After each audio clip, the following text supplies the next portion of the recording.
पश्चिम बंगाल में प्रदेश कांग्रेस कमेटी की तरफ से विरोध प्रदर्शन चल रहा है। उसके साथ ही साथ कल राहुल जी का जन्मदिन था। राहुल जी के जन्मदिन पर यूथ कांग्रेस के तरफ से हज़ारों बच्चों को नौकरियां दी गई, ऑफर लेटर बांटे गए। मगर दूसरी तरफ पूरे देश भर में नीट का पेपर लीक है और नीट को पेपर को लेकर भी राहुल जी का लगातार विरोध प्रदर्शन चल रहा है। मीता चक्रवर्ती जी है, पश्चिम बंगाल कांग्रेस कमेटी से जुड़ी हुई है और स्पोक पर्सन है। मीता दी, राहुल जी का जन्म दिवस आया, कांग्रेस ने हज़ारों लोगों को नौकरियां बांटी दिल्ली में, मगर दूसरी तरफ यही सरकार अपने नीट के पेपर को सक्षम तरीके से नहीं कर पा रही और नीट पेपर को कंडक्ट नहीं करवा पा रही। देखिए, जब नीट जैसे इतनी इम्पॉर्टेंट एग्ज़ाम का पेपर लीक होता है और परीक्षा को आपको पोस्टपोन करना पड़ता है, तब ये सिर्फ एक परीक्षा का पोस्टपोन होने की बात नहीं है। ये लाखों बच्चों जो है उनका जो सपना है अपने फ्यूचर को लेके, वो सपना भंग हो जाता है और उनके साथ जुड़े हुए लाखों परिवार, और वो कभी कभार अपने हैसियत से ऊपर जाके अपने जो अफोर्ड भी नहीं कर पाते, वो पैसा वो जमा करके वो अपने बच्चों को नीट एग्ज़ाम के लिए तैयार करते हैं। तो ये जो नीट का एग्ज़ाम का पेपर लीक हो या सीबीएसई का जो एग्ज़ाम जो पोस्टपोन हुआ है, या जो तमाम जगह में जहाँ पर रिक्रूटमेंट में देरी हो रहा है, ये कोई आइसोलेटेड इंसिडेंट नहीं है। ये इसमें यही दिखाता है कि कैसे हमारे सिस्टम के अंदर रॉट हो गया है, सिस्टम में अकाउंटेबिलिटी नहीं है और कंप्लीट सिस्टमैटिक फेलियर दिखलाता है। तो हम लोग राहुल गांधी जी के नेतृत्व में और पश्चिम बंगाल में हमारे प्रदेश अध्यक्ष श्री शुभंकर सरकार के नेतृत्व में हम लोग लगातार इस मामले को, इस मुद्दे को हम लोग सड़क पे भी रेज कर रहे हैं। लोग विधानसभा के अंदर हमारी जो विधायक है या लोकसभा के अंदर जो हमारी सांसद है, वो भी इसको रेस करेंगे और मीडिया में भी रेस करेंगे। कल राहुल जी का जन्मदिन था, हज़ारों लोगों ने यूथ कांग्रेस ने या कांग्रेस ने नौकरियां बांटी, मगर दूसरी तरफ मोदी जी नौकरियां देने में आज सक्षम है, विफल। आज के दिन का अगर आप अनएम्प्लॉयमेंट डेटा देख ले, अगर आप रूरल अनएम्प्लॉयमेंट डेटा देख ले, वो तो बहुत ही ज़्यादा खतरनाक है। हमारी जो इकोनॉमिक ग्रोथ हो रहा है, जो इकोनॉमिक स्पेशलिस्ट है वो इसको जॉबलेस ग्रोथ बोलते हैं, अर्थात इकोनॉमिक का मार्केट साइज तो एक्सपैंड कर रहा है पर उसमें enough number of jobs create नहीं हो रहा है। हमारी जो यूथ पॉपुलेशन है, इनमें इतना ज़्यादा अनएम्प्लॉयमेंट रेट है, तो ये लोग के अंदर तो फ्रस्ट्रेशन होएगा ही। पहले आप स्टूडेंट कम्युनिटी में एग्ज़ाम का पेपर लीक हो जाता है, उनको ठीक जगह में भर्ती नहीं मिलता।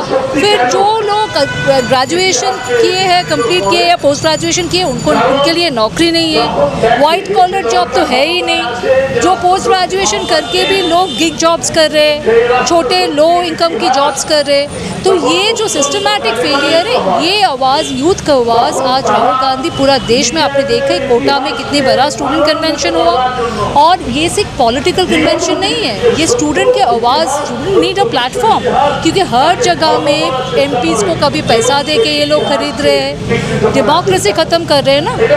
हर जगह वोट चोरी का आरोप तो हम लोग लगातार पिछले 1 साल से हम लोग दिखाया कैसे हरियाणा का वोटर लिस्ट में एक ब्राज़ीलियन मॉडल का नाम पिक्चर 22 बार आ गया।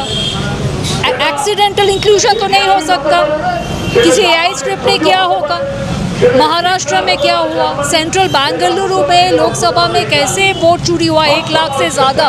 राहुल गांधी जी ने प्रेस कॉन्फ्रेंस करके दिखाया, एक भी डेटा पॉइंटर को रिबाट नहीं कर पाए वो लोग।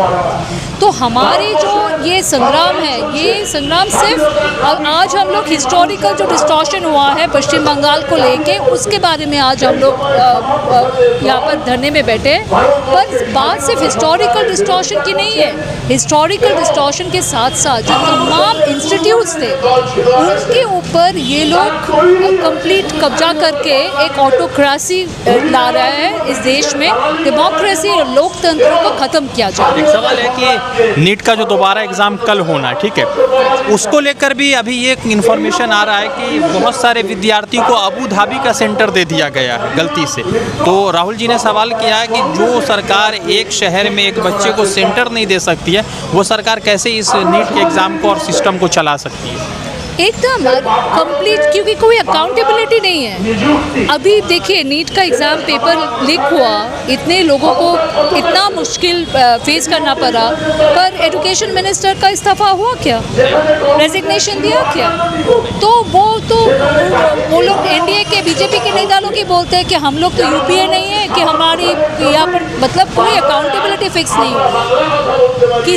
किसी की शासनकाल में कुछ भी हो जाए पर कोई मिनिस्टर रिजिग्नेशन नहीं देंगे। मतलब ये इम्यूनिटी जो मिला है, इम्यूनिटी अगर मुझे पता है कि मैं अपना काम करूँ या ना करूँ, मेरा कंप्लीट इम्यूनिटी है, मुझे कोई हटाएगा नहीं, तब तो मैं अपने काम पे ध्यान ही नहीं दूंगी ना।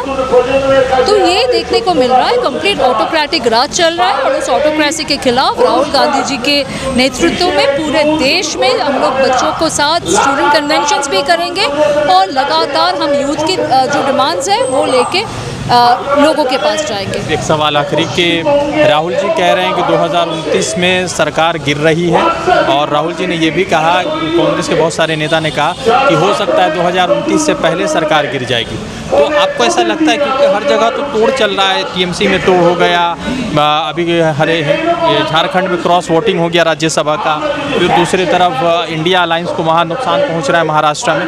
तो ये जो राहुल जी आंकड़ा दे रहा है कि उससे पहले सरकार बदल जाए, कैसे संभव है? ये नंगा नाच हो रहा है, मनी पावर और सारे इंस्टीट्यूट्स के ऊपर जो कंट्रोल है उसका नंगा नाच हो रहा है। ठीक है, सारे मीडिया के एक बड़ी सेक्शन कॉम्प्रोमाइज्ड है और ये सारे इंस्टीट्यूट के ऊपर कब्जा करके ये मनी पावर और ईडी, सीबीआई और इनकम टैक्स डिपार्टमेंट जैसे सेंट्रल इन्वेस्टिगेटिंग एजेंसी का मिसयूज करके ये लोग ये कर रहे हैं। पर जनता जनार्दन होता है, जनता के पास आखिरी पावर रहता है। जनता भी तो देख रही है कितना क्रॉस वोटिंग हो रहा है, कैसे टीएमसी को ब्रेक किया गया है अनडेमोक्रेटिक वे से।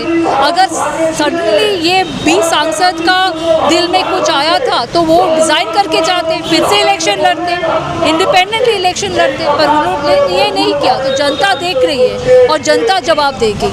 जनता के ऊपर हमारी अभी भी पूरा विश्वास है और जनता इस देश में चुनेगा और 2029 में आप देख लीजिएगा मोदी राज खत्म होने वाली है और ख़त्म होने के बाद क्या हाल होगा वो लोग सोच रहे हैं। आपको लगता है कि राहुल गांधी की अब पॉपुलैरिटी बहुत ज़्यादा बढ़ती जा रही है? बहुत ज़्यादा। आप साउथ में देखिए, साउथ में एक स्टेट में भी आप बीजेपी का सरकार नहीं देखेंगे, 4 स्टेट में तो कांग्रेस का सरकार है। तमिलनाडु में भी कांग्रेस और टीवीके का अलायंस का सरकार है और केरल और तेलंगाना और कर्नाटका में तो कांग्रेस का चीफ मिनिस्टर्स भी है। हिमाचल में है चीफ मिनिस्टर कांग्रेस का और भी 2 राज्यों में हमारी अलायंस का, इंडिया अलायंस का सरकार है जहाँ पर कांग्रेस का मिनिस्टर्स है। मतलब 7 state Congress has a presence. We are expanding our base. So अभी नेक्स्ट 2 साल में आप स्टेट इलेक्शंस देख लीजिए क्या फल हो रहा है, क्योंकि जनता देख रही है और जनता कभी ओवर सेंट्रलाइजेशन ऑफ पावर के पास सपोर्ट नहीं कर पाएगा।